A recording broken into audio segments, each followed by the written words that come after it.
Hey there, freedom lovers. Erin Elizabeth Wells coming to you with our course update number 33 for July of 2021. I am pleased to say we are finally in Florida, but it's been an adventurous road trip to get here. So let me give you all of the details about our road trip from Massachusetts down to Florida, which included a fairly sizable change for us that I will give you some more details about in just a second. So this transition was a little bit more of a challenge than our usual transitions are for multiple reasons. First of all, we'd been in Massachusetts for 7-8 months, and that's where our storage area is, which means we had pulled a bunch of stuff out of storage, which also meant we had to put a bunch of stuff back into storage.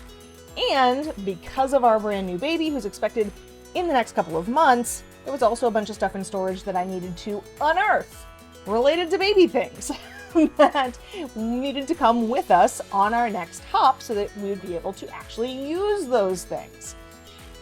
So that was a whole project all by itself.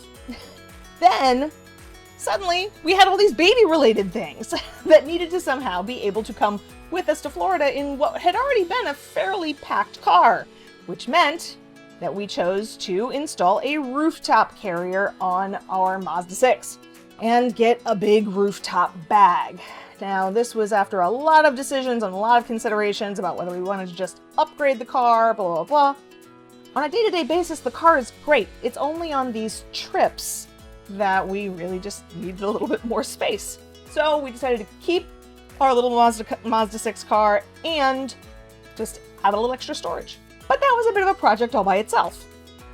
Then you add on the biggest change, which was the fact that my dear friend Amanda and her wonderful husband Jim, who had been allowing us to use their Massachusetts address as our official domicile address in Massachusetts, were moving across the country to California, which meant that since we didn't want to become official residents of California, we needed to make a new decision as far as our official permanent domicile address. And let's just say it became obvious that it was time to start looking and considering a different solution, which is what led us to decide that it was time to make a change and choose Florida as our primary state of domicile. And therefore we had to find a similar friend who was willing to help us out and allow us to use their address, which turned out to be dear, dear family friends of my husband's, who have literally known him since he was born because their daughter was born the same day. And so they've literally known him his entire life. And they were willing to allow us to start using their address in Port St. Lucie. So I am going to give you all of the rest of those details in just a second. But let me give you a sense of what our road trip was like. Pack up all that stuff in the car, rooftop bag, the whole 9 yards. And then we had to say goodbye to Gloucester, Massachusetts, our home for the previous 7-8 months, hiding out from COVID. And it was a great place to be, but we were definitely ready to get on the road. So we hit the road and headed down to Connecticut to spend a week with my in-laws, my husband's family. And we got to stay in an apartment, New Haven, Connecticut, and basically get to spend some time at the beach, let the cousins play, lots of time in the backyard at my in-laws' house. They have a great play set for my daughter and her cousin to get to romp around and have a whole bunch of fun, and see some of our family for dinner, a few different places. Then it all culminated in our final day, which was a beautiful and very simple family birthday party for our daughter and for my husband, both of whom were having birthdays in that next week or so. What we didn't know was going to happen, we knew it would happen sometime that week, was that my sister-in-law ended up giving birth to her second son, literally the day we were having the birthday party. So not only did we get to celebrate the birthdays we knew about, suddenly we have a new family birthday that we got to celebrate as well. So it was a great, lovely family time before we then hit the road, headed south, and drove through all of the major metropolises of the Northeast. Let's just say lots and lots of traffic, and spent our next night in Fairfax, Virginia, We only paused there for a night. Fairfax is just outside the DC area. I did not particularly want to go into DC and deal with yet more traffic. So since we knew we were on our way south, we paused in Fairfax and then picked up the next morning and headed south yet further to Wilmington, North Carolina. Now, for those of you who've been following me for a while, you know that we seriously considered spending the next 6 months in Wilmington, North Carolina. But Brian and I had never been there before. So we figured, well, we're going past it, why not at least explore it a little bit while we're in the area? That's why we decided to stop and spend one night in Wilmington, North Carolina and look around the town. And we went on a walk. Fortunately, we were walking distance from downtown. We explored the downtown area. We went and walked along the boardwalk.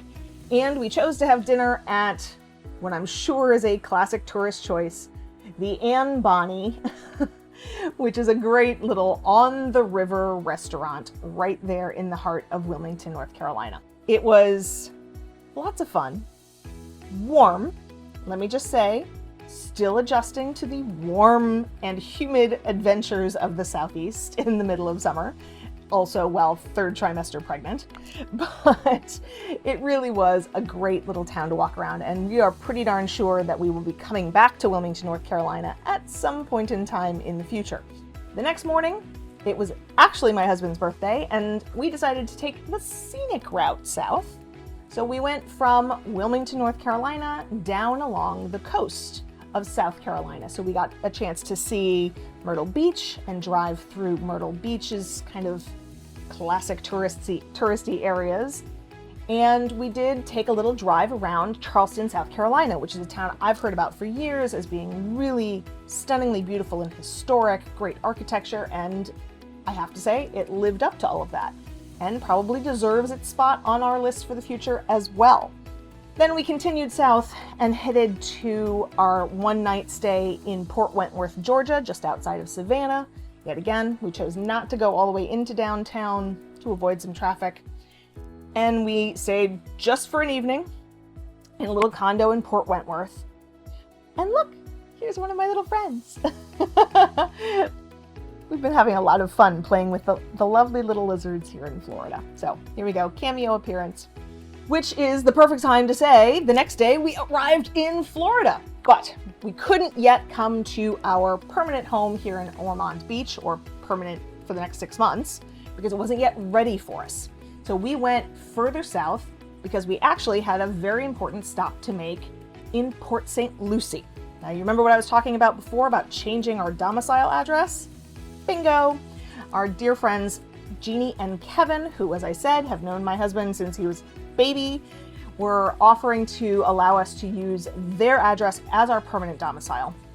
So we had a whole bunch of paperwork to do. We landed with them in Port St. Lucie. The next day we got up and it was the big paperwork day.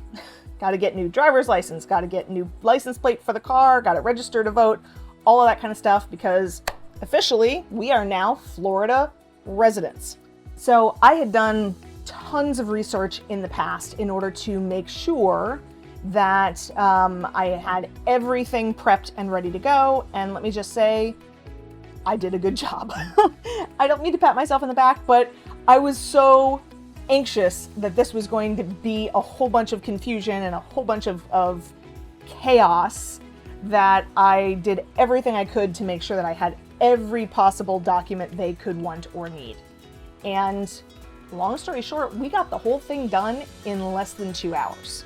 And that included the trip over to the Fort Pierce County Clerk's office for the County of Port St. Lucie and the filing of our official declaration of domicile paperwork as well. All of it said and done, 2 hours or less in one day. I couldn't have been more relieved. I'm not kidding. And so after that was done, we decided to wander around Fort Pierce, which is an adorable little town there in Florida, and stopped at a restaurant. Pumpkin and Brian decided to have a somewhat appropriate Florida welcome meal, including gator bites, conch fritters, and deep fried catfish. Personally, wasn't my thing. I'm also vegetarian, so that might be why. But they had an absolute blast, enjoying our celebration of officially being Florida residents. So with the paperwork all done in literally a matter of hours, basically we got to spend the next several days, including over the 4th of July weekend, just relaxing, exploring some of the area right there in Port St. Lucie, down Hutchinson Island, avoiding hitting the docks, as well as getting to visit with our friends Jeannie and Kevin. And I got a chance to go over and we got to meet up with my dear friend Sheila Delson and her husband Jeff in their adorable little tiny home on Hutchinson Island, where they hosted us for a lovely lunch.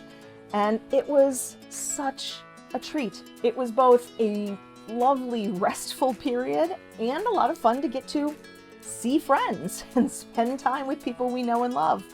So I couldn't have been happier. And then finally, on July 6th, our house here in Ormond Beach was ready to go, and we got to drive back north up the coast to arrive in Ormond Beach, right at the same time as Tropical Storm Elsa.